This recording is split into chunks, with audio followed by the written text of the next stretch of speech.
Gracias. ¿Si nos puede dar algunos detalles de la iniciativa que acaba de dejarles a los diputados? Sí, bueno, de entrada es una iniciativa que lo que hace es traducir la Carta de Derechos de la Constitución. ¿Qué quiere decir esto? Tenemos una Constitución que de hecho es una Carta de Derechos y lo que había que hacer en la parte de la ley es cómo hacerle llegar al ciudadano común y corriente qué quiere decir esto en términos de mecanismos de exigibilidad. Entonces es una carta, a diferencia de muchas leyes de derechos humanos, nosotros ya nuestra Constitución trae la Carta de Derechos y esto es básicamente traducir hacia los ciudadanos cuáles serían los mecanismos para hacer exigibles estos derechos. ¿Cuáles son precisamente esos mecanismos a partir de...? Bueno, de entrada, los propios juicios de tutela, los juicios de restitución de derechos, otros mecanismos como los que está planteando igual la propia Constitución que tienen que ver con las atribuciones de la propia Comisión. Y entonces esas son cosas que se traducen en esta iniciativa de ley y que bueno, esperemos que bueno se discutan en esos términos. Los otros son los planteamientos generales, ¿no? Vas derivando en términos de qué tipo de normatividades tienes que generar en legislación secundaria para poder operativizar estos derechos.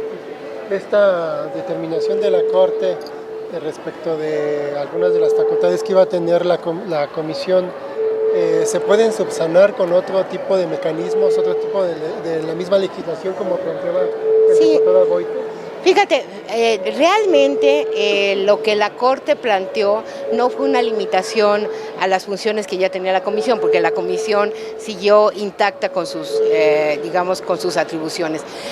Lo que la Corte plantea es no hacer y tener mucho cuidado en no hacer un órgano como es la Comisión de Derechos Humanos no jurisdiccional, un órgano jurisdiccional, ¿no? Y entonces pues seguiremos con procesos vinculatorios, pero sí con otros procesos de más de terreno, como puede ser la justicia restaurativa, que te permitan, digamos, avanzar sobre la lógica de lo que se planteaba inicialmente en la Constitución y que la Corte señaló como no factible. Mencionaba usted el tema del derecho a la ciudad. ¿Cuál es el punto central ahí en eso? Fíjate que el derecho a la ciudad básicamente está conceptualizado como cómo haces exigible e integras los derechos económicos, sociales, culturales y ambientales hacia la lógica a un derecho más integral como es el derecho a la ciudad.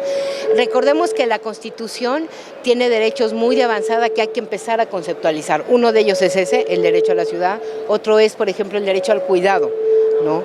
Que también se tiene que empezar a conceptualizar porque son derechos que no están planteados ni en la Constitución local, ¿no? Ni tampoco, en la del país, ni tampoco están muy desarrollados a nivel internacional. Tendremos que seguir avanzando en eso. Bueno, por último, de mi parte, a unos días de que concluya esta administración, gobierno de la ciudad, ¿cuál es el balance que usted daría en temas de derechos humanos? Bueno, acabamos de ver lo que sucedió con la policía en Gustavo Madero, ¿no? Sí, mira, yo creo que uno es el que estamos viendo. Tenemos problemas en cómo desarrollamos y aseguramos la seguridad de las personas. Sigue siendo un problema central en la ciudad la demanda a partir de violencia, la demanda de inseguridad. Y lo que tenemos es una respuesta que no se apega ni nos asegura que haya seguridad, básicamente, no hace a los ciudadanos verse tranquilos y tampoco lo hace en el respeto de los derechos humanos. Lo que acabamos de ver y lo que hemos estado viendo en los últimos meses es un despliegue de operativos, ¿no? Que básicamente están definidos por el uso excesivo de la fuerza, ¿no? Entre otras cosas, ¿no?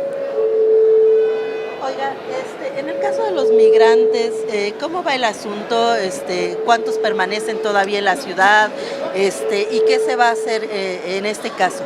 Mira, ya están en el albergue temporal del Faro de Tláhuac, lo que son participantes de la última caravana, esta que era básicamente de salvadoreños, llegaron alrededor de, ¿se acuerdan?, de 2000, fue la última que llegó, es la caravana que acompaña el padre Solalinde, que en algún momento igual se pensó que iban a poder hacer cosas en términos de Canadá y etcétera. Esta última caravana, digamos, de las tres que recibimos, como les digo, era mayoritariamente salvadoreña, sigue siendo mayoritariamente salvadoreña. Ahorita hay 300 hombres, 68 mujeres y 35 niñas y niños, 400 y pico, en el albergue temporal.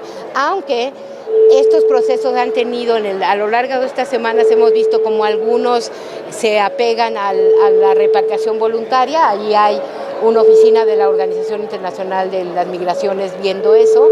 Hay otros que están queriéndose, por ejemplo, regresarse a algunos albergues. La ciudad tiene una cadena de albergues impresionante, ¿no? De personas que trabajan a favor de los migrantes. Entonces, están igual pidiendo su traslado. Entonces, supongamos que estamos alrededor de 4 centenares, muchos de ellos ya están recibiendo información sobre visas temporales o visas de trabajo y ofertas de trabajo también en el país. Y suponemos que esto lo vamos a ir viendo como semana a semana, cómo se van, digamos, redistribuyendo esta caravana y permaneciendo algunos pero regularizados y otros pues optando por las decisiones que quieran. La verdad es que las personas migrantes ustedes lo han visto, deciden sobre su futuro, aunque les demos la mayor información de lo que está pasando. Y pues lo que nosotros tenemos que hacer como Estado es pues proteger sus derechos y mucho más en esta ciudad. O sea, en esta ciudad todo lo que se hizo está enmarcado en una Constitución que no nada más habla de interculturalidad, no nada más habla de poblaciones migrantes como de atención prioritaria, sino habla que todos los derechos son para todos los que habitamos y transitamos por esta ciudad. Y por lo tanto tenemos un contexto que además, ustedes lo han visto, ha sido un contexto de avanzada. Fuimos un gobierno local que tuvo, digamos, una oferta y un arropaje a este éxodo, sobre todo el primero, que salvaguardaba los derechos humanos de estas personas migrantes y creo que hemos dado un gran ejemplo. En total, ¿a cuántos migrantes se atendió en la ciudad? Fíjate que ya en un total que estábamos hablando casi de 10,000, contando las 3 caravanas. Y ahorita, digamos, a corto plazo, ¿cuántos permanecerían en la ciudad? ¿Se tiene un cálculo de? Es bien difícil considerarlo, pero yo les puedo, más o menos por lo que hemos visto del planteamiento y lo que se está trabajando, al menos la mitad de los que están ahí, 200 personas, que básicamente no es mucho. A ver, no nos hemos dado cuenta, pero el proceso de redes de centroamericanos en la ciudad ha ido creciendo, ¿no? Tenemos familiares que están trabajando desde hace 6 meses, 1 año, año y medio aquí en la ciudad, unos viviendo en Iztapalapa, unos viviendo en la zona conurbada, y este es algo que no vemos porque el proceso del éxodo es la cantidad en un solo momento, pero transita por esta ciudad y siguen transitando ahorita y no los estamos contando, alrededor de que se calcula 20 al día.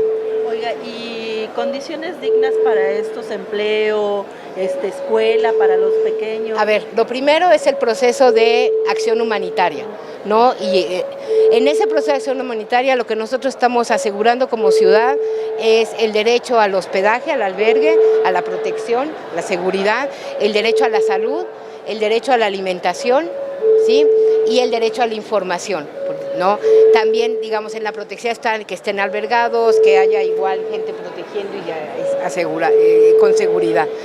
Entonces, eso es lo que hacemos como puente humanitario, como acción humanitaria. Lo que sigue después en el proceso migratorio no nada más compete a lo local, sino compete igual a la política pública federal. ¿Qué tenemos hasta ahorita? Pues lo que ha pasado en esta crisis, ahora sí que migrante, es que no ha habido política pública federal, ¿no? Esa es la verdad, lo estamos viendo en todos lados, ¿no? Y tampoco aquí, el esfuerzo que se hizo fue un esfuerzo local. Lo que vamos a esperar con el cambio de gobierno es las definiciones a la política pública federal y en ese momento podremos ver qué tantas opciones o no hay y cómo se pueden desarrollar políticas públicas que tienen que ir congruentes con lo que la federación igual esté planteando. Estos 20 que vienen casi, ¿es cada cuánto? Diariamente cruzan, muchos cruzan del Triángulo Norte, estamos hablando de Honduras, estamos hablando de Salvador y Guatemala, y en algunos casos igual Nicaragua. Muchas gracias. Bueno, doctora, ¿y le genera preocupación estas expresiones que se dieron en la movilización que se hizo a favor del aeropuerto? Que bueno, no era el tema, pero se vieron algunos cartulinas ahí con expresiones en contra de los migrantes. Sí, bueno, en contra de los migrantes, en contra de Ayotzinapa, en contra... A ver, yo creo que sí preocupan, debemos reconocer que hay una oleada, digamos, discriminatoria y de separación. El problema con estas expresiones es que hablan de una polarización social Y eso es lo que tenemos que estar cuidando. ¿Cómo se debe cuidar? Básicamente sí hay que trabajar sobre los procesos de percepción, ¿no? Alguien me decía, bueno, que por qué les dábamos a los migrantes lo que no le dábamos a la población de calle, por ejemplo, ¿no? Y bueno, de entrada no es así, a la población de calle igual se les ofrece, ¿no? Hace falta reforzar las políticas, sí, pero la población de calle vive aquí. Ellos vinieron durante 5 días y se fueron. No es lo mismo, no puedes dimensionar y decir que estamos haciendo una cosa más por los otros que otros, ¿no? Y creo que esto, si te das cuenta, no nada más es a nivel de la ciudad, es algo que se está propagando a nivel de todo el país y en muchos países, y tiene que ver con las migraciones, ¿no?